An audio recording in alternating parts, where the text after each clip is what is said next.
Thank you, Dr. Wallach. I enjoy listening to you on Coast to you. Coast with George Norrie. Isn't he good? He's fantastic. We love George. We do. I have my kids and I were diagnosed with a double chromosome, the homocysteine. It's the MTHFRC 677T. As far as I understand it, it's I'm having a hard time absorbing folic acid and the B12. So it's like an enzyme deficiency. But the one that's mostly impacted is my 21-year-old daughter, and she also was diagnosed with the paraoral dermatitis.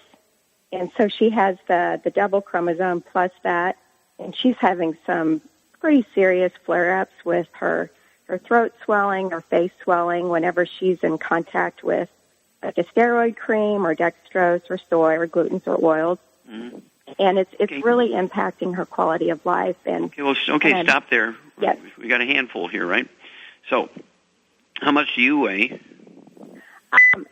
Well, I mostly want to address my daughter. Okay, well, with all of that. We have to, if we're going to address her, we have to address you. Okay, first. Okay, wonderful. I am 5'6", and I weigh 115. Okay, and what does she weigh, and how tall is she? She's 5'5", and she weighs 130. Okay, so about the same. All right. Now, do you have any skin problems? We break out around our mouth area. Okay, is it really eczema, rosacea? What would it be called? It's more of like a blistery thing. Okay, we used to call that impetigo when I was a kid. Okay. All right, and let's see here. Okay, Charmaine? Hello, Charmaine. Okay. I'm here, Earth to Duck. Okay, Debbie is about your weight, and her daughter's about 15 pounds heavier, and they have certain problems. Let me ask one more question here, Debbie, and then Char and I are going to give you something. Get your pen and paper out. Do either you or your kids have any history of asthma or bronchitis? Yes, both. All of us. All the kids and you? Yes. Okay, Charmaine, what's the problem here? They have a gluten intolerance. Absolutely, drop-dead gluten intolerance. Yep. And so what kind of diet would you put them on? Obviously a gluten-free diet. Yep, and no fried foods and processed meats and oils and glutens, right? No wheat, bread, or oats.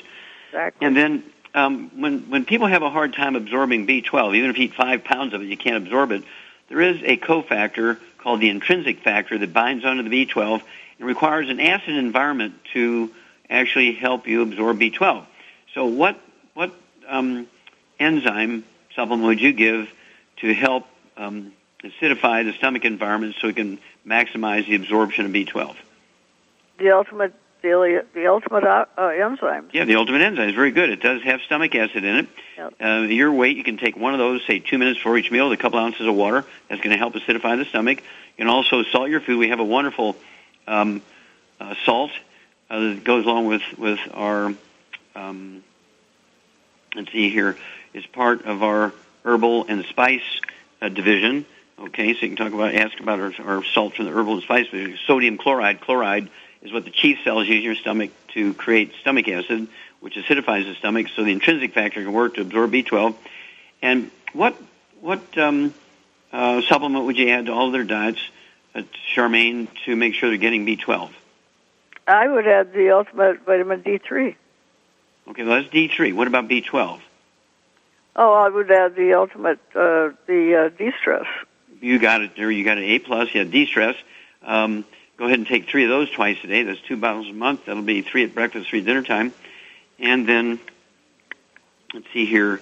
Lastly, I think that covers it. The folic acid. If you want the folic acid, you really, really want to, again, take the Healthy Brain and Heart Pack. That one has folic acid in it. That's going to do it. And the liver is what methylates the folic acid. Okay, and so by doing the Healthy Brain and Heart Pack, you're going to give the liver everything it needs to be happy and to methylate the folic acid to maximize your absorption.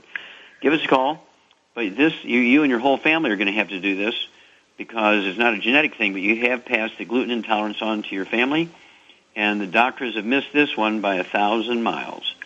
Okay, So each of you and your kids, and particularly the girls, because they will pass it on to their children. It's not a genetic thing, but it is generational because of the gluten intolerance. It is reversible, but they're going to have to stay on the gluten-free diet, none of the bad foods, and the 90 cents of nutrients, plus all the secret sauces for life. This is 90 for life, not until they feel better.